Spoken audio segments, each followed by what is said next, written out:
The president or the governor of a state concerned issues the notification for election on the recommendation of election commission. After that, date of the election, time, etc. are issued by the election commission.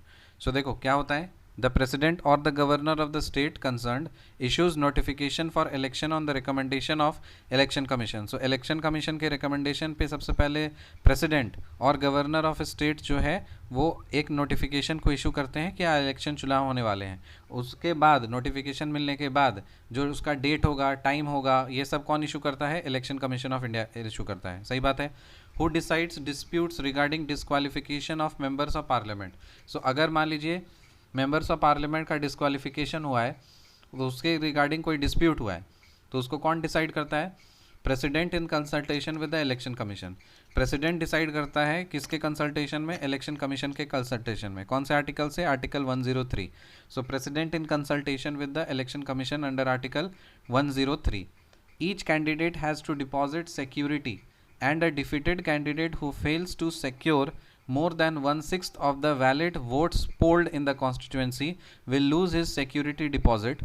It may be possible if a large number of candidates contest the election and the votes gets distributed. सही बात है. तो देखो जमानत जब्त करना तो मतलब जब चुनाव लड़ने के लिए ना कुछ पैसा डिपॉजिट करना पड़ता है सिक्योरिटी के तौर पे. तो आपने डिपॉजिट कर दिया वो पैसा और यदि अगर मान लीजिए टोटल अगर वोट्स हैं, सपोज मान लीजिए 6000 वोट्स हैं और अगर उसका 1/6 कितना होगा? 1000. तो अगर 1000 वोट्स से ज़्यादा नहीं मिल पाया आपको, ठीक है, मतलब 1/6 वोट से ज़्यादा अगर नहीं मिल पाया, वो fails to secure more than 1/6, मतलब 1/6 जो है उससे ज़्यादा आना चाहिए. तो अगर 6000 टोटल वोट्स हैं तो 6000 का 1/6 कितना होगा? 1000. तो 1000 से ज़्यादा वोट्स अगर आपको आता है तब आपका जो जमानत है वो बच जाएगा. और यदि अगर नहीं आता है, उससे कम आता है, तो फिर जो आपने सिक्योरिटी के लिए डिपॉजिट किया था ना वो गया आपका. तो आप सिक्योरिटी डिपॉजिट वापस आपको नहीं मिलेगा. लेकिन यदि अगर आप जीत जाते हो तो फिर आपको वो डिपॉजिट आपको मिल जाएगा. So each candidate has to deposit security and a defeated candidate who fails to secure more than 1/6 of the valid votes polled in the constituency will lose his security deposit. It may be possible if a large number of candidates contest the election and the votes gets distributed. The decision to disqualify the person declared convict by the court to contest elections has been made by the parliament.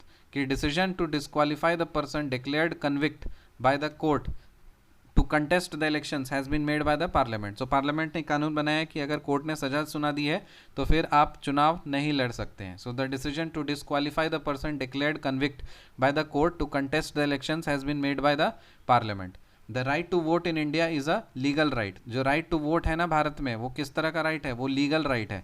In 2009 in the case of Kuldip Nayar versus Union of India the Supreme Court held the right to vote is neither constitutional nor fundamental right. It is a mere a statutory or legal right. ठीक है. सो देखो 2009 में supreme court of India ने एक case हुआ था Kuldeep Nayar versus Union of India. उसमें supreme court of India ने बोला था कि जो राइट टू वोट है ये ना तो संवैधानिक अधिकार है और ना ही ये फंडामेंटल अधिकार है, ना तो मौलिक अधिकार है. ये ना तो कॉन्स्टिट्यूशनल राइट है और ना तो फंडामेंटल राइट है. ये मात्र एक स्टैट्यूटरी और लीगल राइट है. क्या बात सही है? हाँ. Voting right by the youths at the age of 18 years was exercised for the first time in the general election of 1989.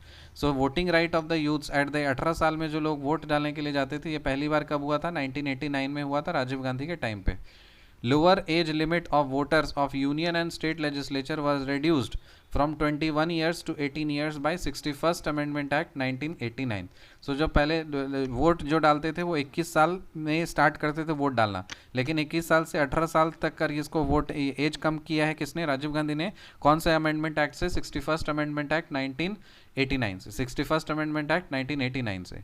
Exit poll is a term use to denote a post election survey of voters regarding the candidates in whose favour they had exercise their franchise. तो exit poll क्या होता है? एक term होता है जो कि दिखाता है पोस्ट इलेक्शन सर्वे के बाद कि कौन सा कैंडिडेट्स का इसका चांसेस ज़्यादा है जीतने का. Opinion poll is conducted by different survey agencies before the elections to know public views regarding the elections. तो इलेक्शन से पहले जो सर्वे किया जाता है उसको बोलते हैं ओपिनियन पोल, और जो इलेक्शन के बाद जो किया जाता है सर्वे उसको बोलते हैं एग्जिट पोल. समझ में आया? रिकैप करिए. The president or the governor of the state concerned issues the notification for election on the recommendation of election commission. After that, date of election, time, etc. are issued by the election commission. Who decides disputes regarding disqualification of members of parliament? The president in consultation with the election commission with article 103. Each candidate has to deposit security, and a defeated candidate who fails to secure more than 1/6 of the valid votes polled in the constituency will lose his security deposit. क्या बात सही है? हाँ. It may be possible if a large number of candidates contest the election and the votes get distributed. The decision to disqualify the person declared convict by the court to contest elections has been made by the parliament. The right to vote in India is a legal right. In 2009, in case of Kuldeep Nair versus Union of India, Supreme Court held the right to vote is neither constitutional right nor fundamental right. It is mere a statutory or legal right. क्या बात सही है? हाँ.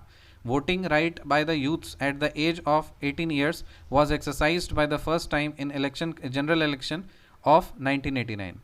Lower age limit of voters of union and state legislature was reduced from 21 years to 18 years by 61st Amendment Act 1989. Exit poll is a term used to denote a post-election survey of voters regarding the candidates in whose favor they had exercised their franchise. So this statement is true. Opinion poll is conducted by different survey agencies before the elections to know public views regarding the elections. See you in the next video. Till then, bye.